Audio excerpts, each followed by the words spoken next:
है। आपका नाम सौम्य मिश्रा है, मेरा नाम अंशु ठाकुर है। मेरी संस्कृति ये है कि मेरे पिताजी जनेऊ पहनते थे, मेरे दादा जनेऊ पहनते थे, मैं भी जनेऊ पहन रहा हूँ। इसमें कोई बजरंग दल या हिंदू रक्षा दल का या विश्व हिंदू परिषद का कोई योगदान नहीं है कि मैं जनेऊ पहन के घूम रहा हूँ। ये हिंदुओं की सरकार है, कट्टर हिंदुओं की सरकार है।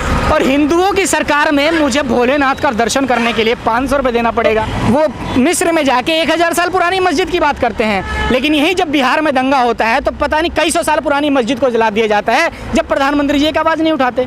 वो जो मोदी जी के लिए हु कर रहे थे ना, ताली बजा रहे थे, उनका भारत में आधार का वो पहचान पत्र नहीं है वोट देने के लिए, समझ रही हैं। नमस्कार दोस्तों, मैं सौम्य मिश्रा और आप देख रहे हैं लाइव टीवी इंडिया। दोस्तों, प्रधानमंत्री नरेंद्र मोदी का कहना है कि भारत में लोग लोकतंत्र को जीते हैं। जी हाँ, प्रधानमंत्री नरेंद्र मोदी ने ये बात अमेरिका में अपने प्रेस कॉन्फ्रेंस के दौरान कही थी, जब उनसे लोकतंत्र पर सवाल उठाए गए। मगर आश्चर्य है, 3 मई से जो हिंसा लगातार मणिपुर में भड़की हुई है, उसके बावजूद इस तरह का बयान दिया गया है, क्योंकि 3 मई के बाद से लगभग 2 महीने से जिस तरह से मणिपुर जल रहा है, उसके बाद अब बड़े बड़े रिटायर्ड जनरल ऑफिसर्स और सैनिकों ने भी अपने बयान दिए और उन्होंने कहा है कि अब वहाँ की हालत लीबिया और सीरिया जैसी हालत हो चुकी है।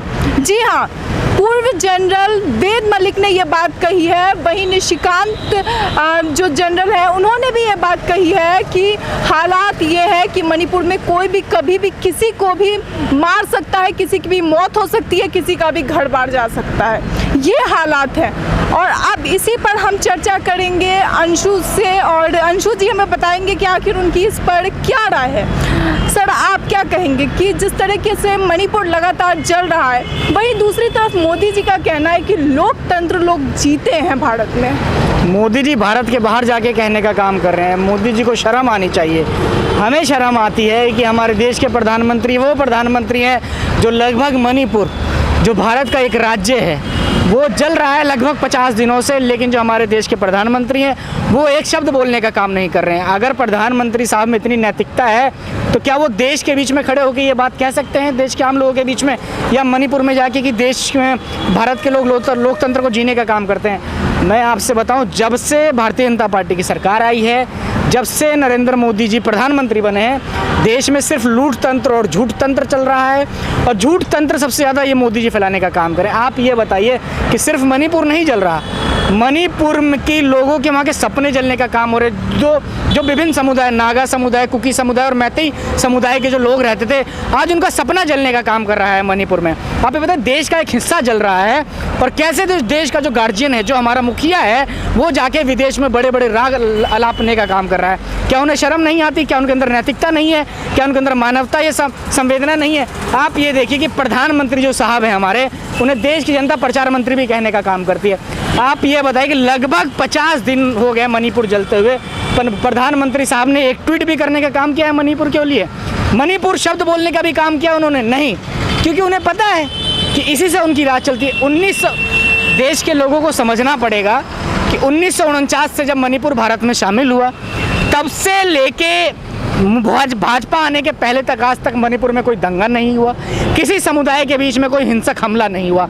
लेकिन आज भारतीय जनता पार्टी की सरकार आती है और पता नहीं ऐसे कौन से सिद्धांत, ऐसा कौन सा न्याय, कौन सा बिल, कौन सा कानून लेके आती है कि एक दूसरे के समुदाय एक दूसरे की हत्या करने का काम कर रहे हैं। और जो हमारे देश के जो पूर्व आर्मी जनरल जिस तरीके की आप बता रही हैं, वो कहने का काम करे, वो सीरिया और लीबिया से देश की तुलना करने का काम कर रहे हैं। ये देश के लिए स्टेटलेस हो गया है, अब मणिपुर अब स्टेटलेस हो चुका है, ये बात कही जा रही है। बिल्कुल, तो कहीं ना कहीं जो हमारा मणिपुर का नेतृत्व है, प्रदेश का नेतृत्व है, जो देश का मोदी जी का नेतृत्व है, वो इसमें फेल होने का काम कर रहा है। देश की जिम्मेदारी बनती है, देश की सरकार की जिम्मेदारी बनती है, मणिपुर सरकार की जिम्मेदारी बनती है कि हिंसक आग को खत्म करके वहाँ पुण्य जो सद्भाव भाईचारा था उसे स्थापित किया जाए।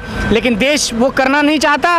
देश का जो मतलब नेता है, जो वहाँ का शीर्ष नेतृत्व है या देश का नेतृत्व, वो इसे करना ही नहीं चाहता।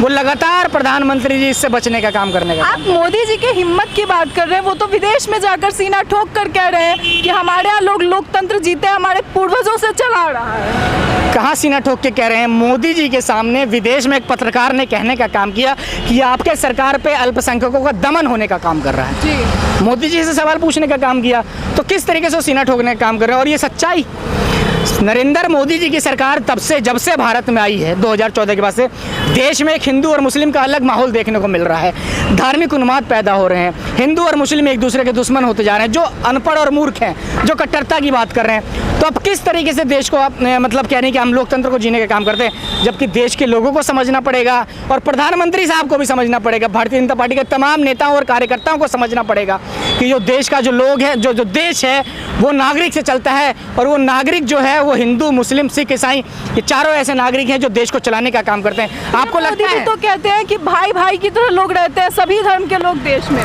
बिल्कुल भाई भाई की तरह रहते हैं, लेकिन इस सरकार के लोग भाई भाई की तरह नहीं रहने देते। आप ये बताइए कि जहाँ भी दंगे होंगे, जहाँ भी धार्मिक उन्माद होगा, वहाँ भारत हिंदू रक्षा दल मिलेगा, आपको विश्व हिंदू परिषद मिलेगा। चाहे आप उत्तरकाशी का मामला देखिए, चाहे यूपी का मामला देखिए, बिहार का मामला देखिए, हैदराबाद का मामला देखिए, हर जगह आपको जो भी लोग मिलेंगे या जो भी संगठन मिलेगा उससे कहीं ना कहीं भारतीय जनता पार्टी का तार जुड़ा हो। गुजरात की हाल देखिए, वहाँ तो प्रधानमंत्री जी राज करके आए, वहाँ पे हिंदू मुस्लिम हुआ है। तो ये सिर्फ कहने और कहलाने वाली बात है। जो असलियत है वो देश के लोगों को पता है कि किन के आने से हिंदू और मुस्लिम देश में बढ़ा है। आप ये बताइए, तो हिंदू मुस्लिम की बात है, ये तो जाके जहाँ कभी दंगा नहीं हुआ, जहाँ कभी हिंसा नहीं हुआ, वहाँ इनका सरकार बनने के बाद हिंसा होने लगी।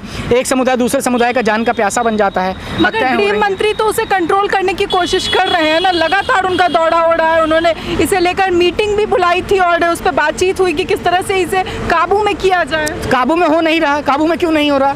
आप लगातार प्रयास करें, काबू में करने का काम करिए। गृह मंत्री साहब, जो भाई गृह मंत्री जी और प्रधानमंत्री जी एक अच्छे मित्र भी हैं, आप क्यों नहीं प्रधानमंत्री जी से क्यों नहीं कहते? प्रधानमंत्री जी ने एक बार भी मणिपुर के लोगों से शांति की अपील क्यों नहीं की? कम से कम गृह मंत्री साहब का इतना दायित्व तो बनता है कि प्रधानमंत्री साहब से बोले कि आप शांति की अपील करिए। क्यों नहीं कर रहे शांति की अपील? क्या मणिपुर हमारे देश का हिस्सा नहीं है? क्या मणिपुर के लोग हमारे देश के नहीं है?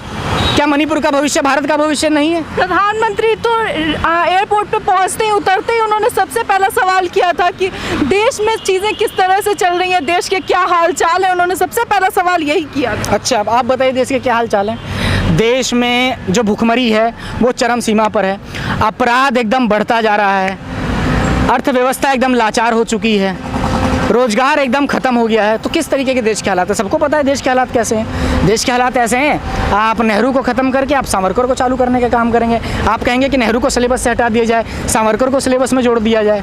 ये कोई देश का इतिहास है? ये कोई देश के हालात है? देश का जो हालात है वो रोटी, कपड़ा, मकान, दवा, सुविधा, शिक्षा चाहिए देश के लोगों को, वो आप देने का काम नहीं कर रहे हैं। बस आप 85,000 करोड़ के हेलीकॉप्टर में, एरोप्लेन में घूम के विदेश यात्रा करने का काम करें। आप कभी मिस्र में जाएंगे, कहीं अमेरिका में जाएंगे और भारत की बात बताने का काम करेंगे। और जबकि सच्चाई ये है, और जो मोदी का गुणगान करते हैं जाके अमेरिका में कहीं भी, वो वही लोग हैं जो देश से भागे। आपको जान के आश्चर्य होगा कि पिछले 2022 में देश को 2,22,000 लोगों ने भारत की नागरिकता छोड़ी है। ये तो देश के हालात हैं, मोदी जी को भी पता है, ये उन्हीं के आंकड़े हैं। तो कैसे देश चल रहा है? अगर आज हमारे देश में सारी सुविधाएं होती, आज कोई हमारे देश का नागरिक विदेश का नागरिकता क्यों ले रहा है? क्योंकि उसे पता है कि भारत में उसका भविष्य अच्छा नहीं है, उसके बच्चों का भविष्य अच्छा नहीं है, या इंफ्रास्ट्रक्चर अच्छा नहीं है, शिक्षा अच्छा नहीं है, सुरक्षा अच्छा नहीं है, व्यवस्था अच्छा नहीं है, रोजगार नहीं है। इसी वजह से तो विदेश जाने का काम कर रहा है। कैसी बातें कर रहे हैं सब कुछ? डंका नहीं, विदेश में भारत का लंका बज रहा है।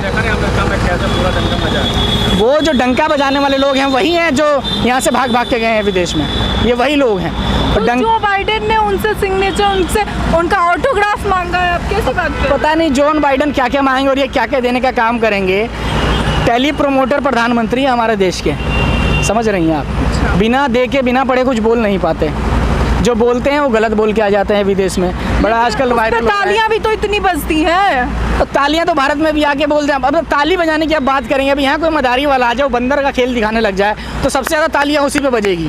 कोई टीचर आके अगर कोई अच्छी बात बताएगा तो उस पर तालियां नहीं बजेंगी, लेकिन जो मूर्ख जनता होगी वो उसी पे ताली बजाने का काम करेंगे, जहाँ बंदर ढुलकियाँ मारने का काम करेगा। तो प्रधानमंत्री जी की बातों पर ताली बज रही है तो इसमें कोई विशेष असर नहीं है। तो प्रधानमंत्री जी को किस तरीके से आप लोग एलिगेशन लगा सकते हैं कि वो हिंदू मुस्लिम करते हैं? वो तो मिस्र में जाकर 1000 साल पुराने मस्जिद में जाकर मस्जिद में जाते हैं, वहाँ पे घूमते हैं, चीज़ों को समझते हैं, सारी चीज़ें उनको बताई जाती है। वो बड़े गौर से वो वीडियोस आजकल बहुत वायरल हो रहे हैं, आपने देखा होगा। देखिए, मैं नहीं कह रहा कि प्रधानमंत्री जी हिंदू मुस्लिम करते हैं, लगातार वो आपने बताया मिस्र में गए, वो यूएई भी जाते हैं, दुबई भी उनकी मदद करने का काम करता है, वो भी दुबई को मदद करने का काम करते हैं। लेकिन उनकी सरकार में आने के बाद आप आंकड़ा उठा के देखिए, सबसे ज़्यादा हिंदू मुसलमान हुआ है उनकी सरकार में। वो भारत में मस्जिदों में क्यों नहीं घूमते? तो वो तो विपक्ष करता आप है ना। ये बताइए, वो मिस्र में जाके 1000 साल पुरानी मस्जिद की बात करते हैं, लेकिन यही जब बिहार में दंगा होता है तो पता नहीं कई सौ साल पुरानी मस्जिद को जला दिया जाता है। ये वो मिस्र में जाके 1000 साल पुरानी मस्जिद की बात करते हैं, लेकिन यही जब बिहार में दंगा होता है तो पता नहीं कई सौ साल पुरानी मस्जिद को जला दिया जाता है,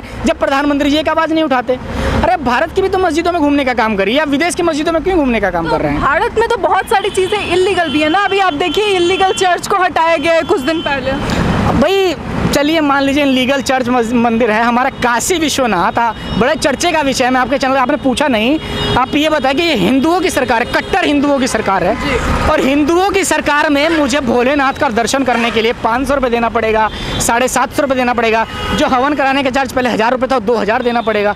राम जी के दर्शन के लिए 500 रुपये देने पड़ेंगे। तो किस तरीके के हिंदुओं की सरकार है? ये तो कोई लीगल नहीं, दर्शन करना तो कोई लीगल नहीं है। अरे शंकर जी औघरदानी थे, ये समाजवादी त्यागी पुरुष थे।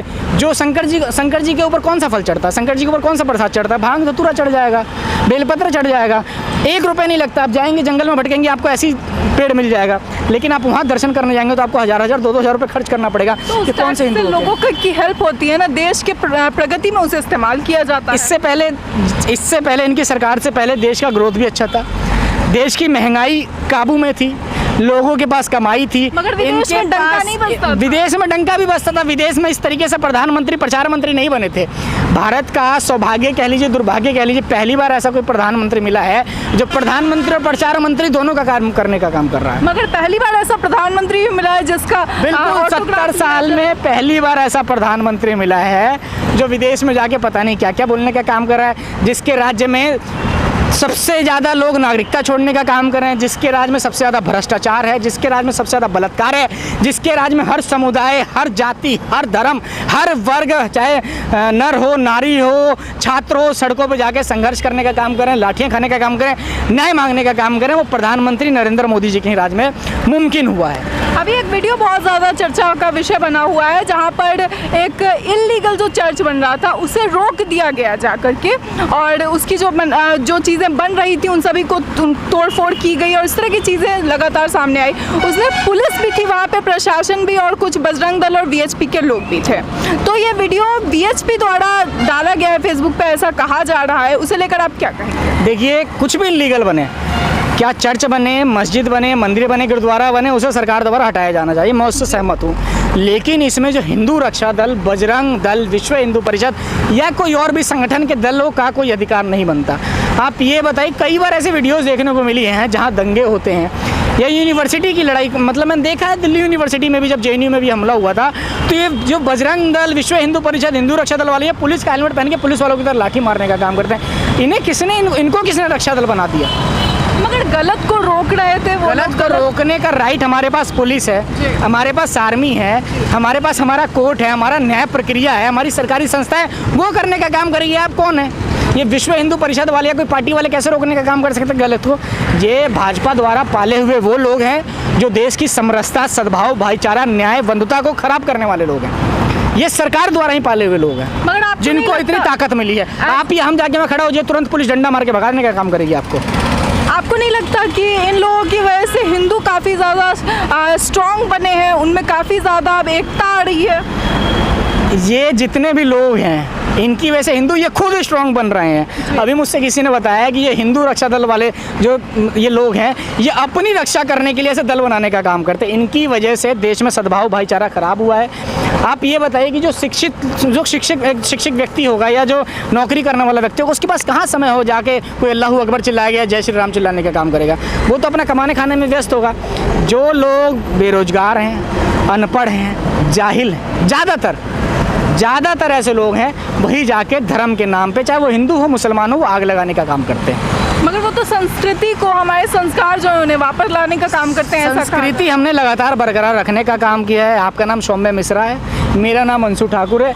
मेरी संस्कृति ये है कि मेरे पिताजी जनेऊ पहनते थे, मेरे दादा जनेऊ पहनते थे, मैं भी जनेऊ पहन रहा हूँ। इसमें कोई बजरंग दल या हिंदू रक्षा दल का या विश्व हिंदू परिषद का कोई योगदान नहीं है कि मैं जनेऊ पहन के घूम रहा हूँ। ये मेरी संस्कृति है, इसे मैंने बरकरार रखने का काम किया है।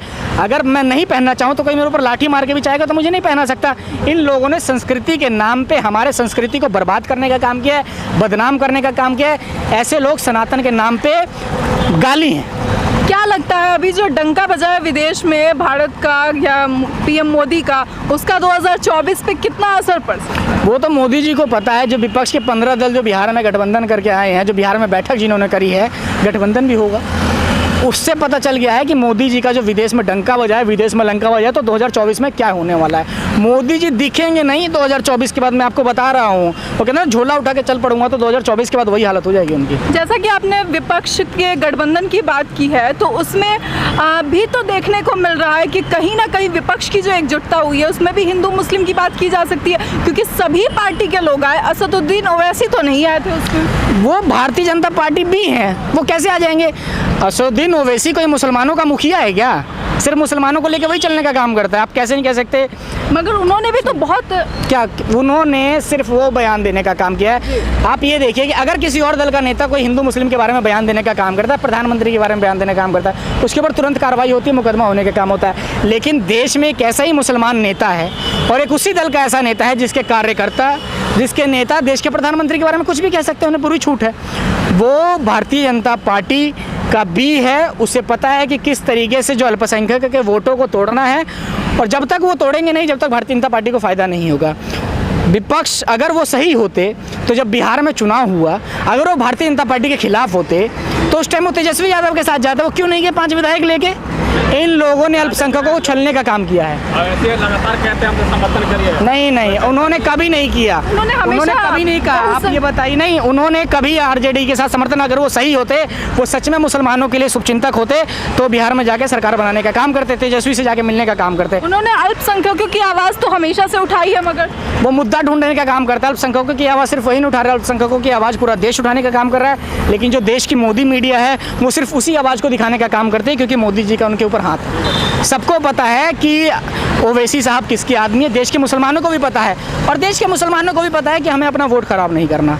उन्हें पता है कि अगर नरेंद्र मोदी की सरकार को उखाड़ फेंकना है तो हमें एकजुटता के साथ रहना पड़ेगा। अगर ऐसे हम सब जगह वोट देने का काम करेंगे, वोट का बिखराव देने का काम करेंगे, तो ऐसे लोग भी सीआर भी राज करने का काम करेंगे। और देश में जो विपक्ष की जो रणनीति है, जो मोदी सरकार ने जो कटुता और ऐसी विखंडता फैलाई है देश को, जब तक दूर नहीं होगा तब तक लोग एक नहीं होंगे, जब तक ये दूर नहीं होगा। बीजेपी के डंके के बाद क्या लगता है कि विपक्ष की एकजुटता उस आवाज़ को कम कर सकेगी? बीजेपी की उस आवाज़ को जो अमेरिका से लेके मिस्र तक सभी जगह से निकल रही है। अमेरिका के लोग वोट देने नहीं आएंगे।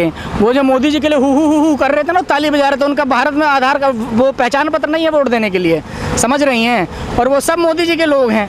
जो पूरा भारत तो साथ दे रहा है ना मोदी जी का, क्योंकि विदेश में डंका तो भारत का बज रहा है। देखिए, अगर विदेश अंतर्राष्ट्रीय पटल पे बात हो तो हम भी अपने देश के साथ हैं। हमारे देश के प्रधानमंत्री हैं, जहां वो सही हैं हम उनके साथ हैं। लेकिन जिस तरीके से आप विपक्ष की बात कर रही हैं, पूरा विपक्ष एक होगा। नरेंद्र मोदी जी दिखेंगे नहीं।